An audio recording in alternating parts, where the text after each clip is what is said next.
It was an ordinary day. The house was quiet, almost too quiet. My husband, Mark, had been away on a business trip, and it felt like I had all the time in the world to get things done. I had a long list of chores, some personal errands, and an afternoon of relaxation planned. But little did I know, that day was going to turn out completely different. I had just finished a cup of coffee and was about to curl up on the couch with a good book when the doorbell rang. I wasn't expecting anyone, and I froze for a moment. Who could it be? As I peeked through the peephole, I couldn't believe my eyes. It was Jim, my husband's boss. I hadn't seen him much. He was a quiet, reserved man who mostly kept to himself at work, but when I opened the door, his smile was warm, though slightly awkward. Hi, is Mark home? He asked. Oh, no, he's out of town for a few days. I replied, trying to mask my surprise. Can I help you with something? His gaze shifted uncomfortably, and for a brief moment, I wondered if I should have asked him to leave. But before I could, he stepped inside. Actually, I was just in the neighborhood and thought I'd check in. It's been a while since we had a chance to chat. Now, Jim had always been a bit of a mystery to me. I knew he was a successful businessman, but there was something about him that always felt a little off, like he was hiding something. But I pushed the thought away. After all, he was just a boss checking in, right? We started with small talk, chatting about work, the weather, and the usual pleasantries. I tried to act normal, but there was an odd energy in the air. I could feel it, and I wondered if he could, too. It wasn't long before our conversation took a turn that caught me completely off guard. Jim asked if I was interested in going out for a quick drink. At first, I thought he meant something casual, like a friendly gesture. But then I noticed something in his eyes, a certain intensity that made my stomach drop. He wasn't just being friendly, there was something more to it. I really think it would be nice to catch up outside the office, he said, his voice smooth, almost too smooth. You and Mark never get a chance to take a break. You deserve it, don't you? I was caught off guard. What was happening? This wasn't the Jim I thought I knew. I felt an uneasiness creeping in, and my mind raced as I searched for a way to politely excuse myself. But then, in that moment, something clicked. It wasn't about the drink, it was about something deeper. Was he trying to take advantage of the situation? I forced a smile, trying to cover up my discomfort. I think it's better if we just keep things professional, Jim, I said, hoping my tone would send the message without being too harsh. But Jim wasn't ready to let go just yet. He seemed almost surprised by my response. Are you sure? I mean, it's just a drink. No harm in that, right? He leaned in a little closer, and I could feel my heartbeat quicken. I suddenly realized just how out of place this entire situation was. It felt wrong, and my gut told me to shut it down before it went any further. I stood up from the couch, my voice firm, yet polite. Jim, I really don't think this is appropriate, I said, taking a step back. You're Mark's boss, and this just doesn't feel right. There was a brief moment of silence, and for a second, I thought he might back off. But instead, his smile faltered, and I could see the tension in his face. It was almost as if I had broken some invisible rule, something unspoken. He quickly stood up, straightened his jacket, and muttered a quick, I'll just be on my way. I watched him leave, my heart still racing. What had just happened? Why did it feel like I had narrowly escaped something that could have turned very different? As I closed the door behind him, I couldn't shake the feeling that I had just witnessed a side of him I had never imagined.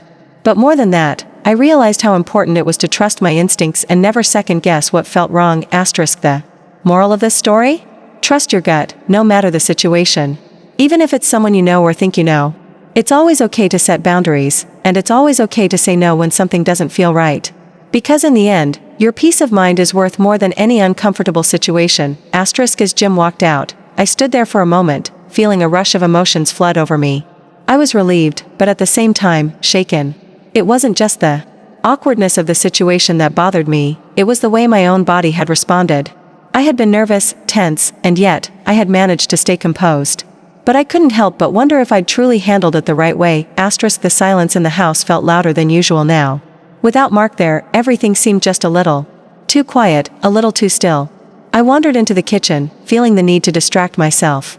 My hands moved automatically, making another cup of coffee, but I wasn't really paying attention to what I was doing.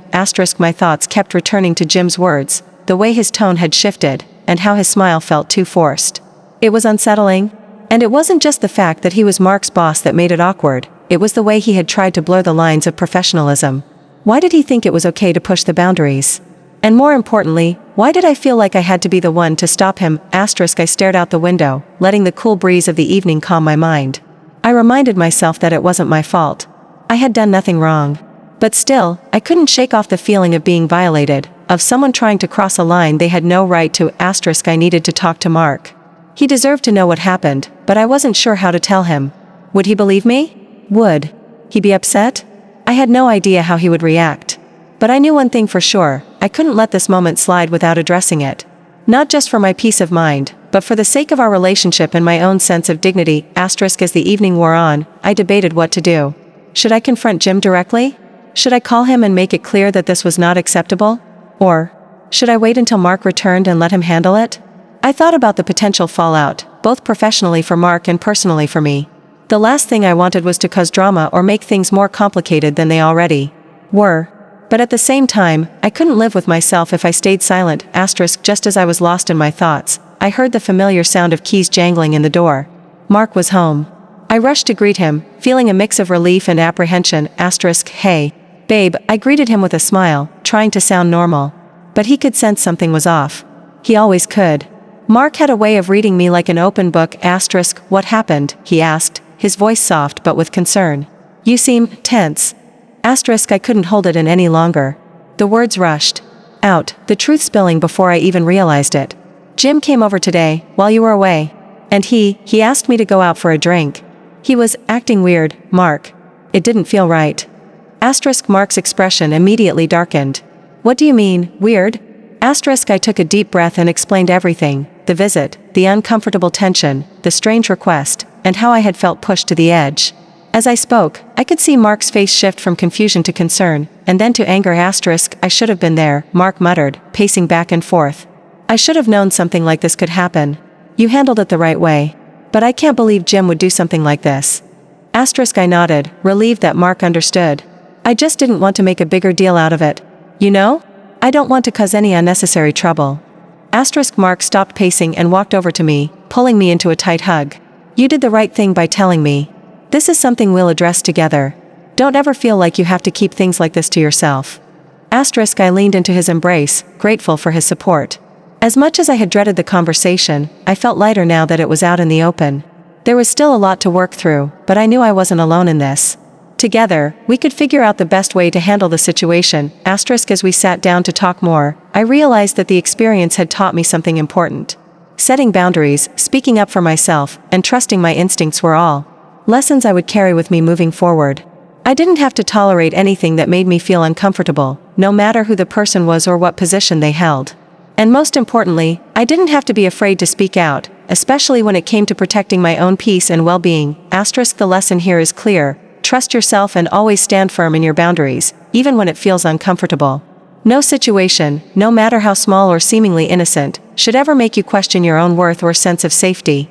Trust your gut and never be afraid to speak up, because your voice matters. And in relationships, both personal and professional, respect should always be the foundation. If you ever find yourself in a situation where you feel your boundaries are being pushed, remember that it's okay to say no, walk away, and seek support from the people who care about you. No one has the right to make you feel small or powerless.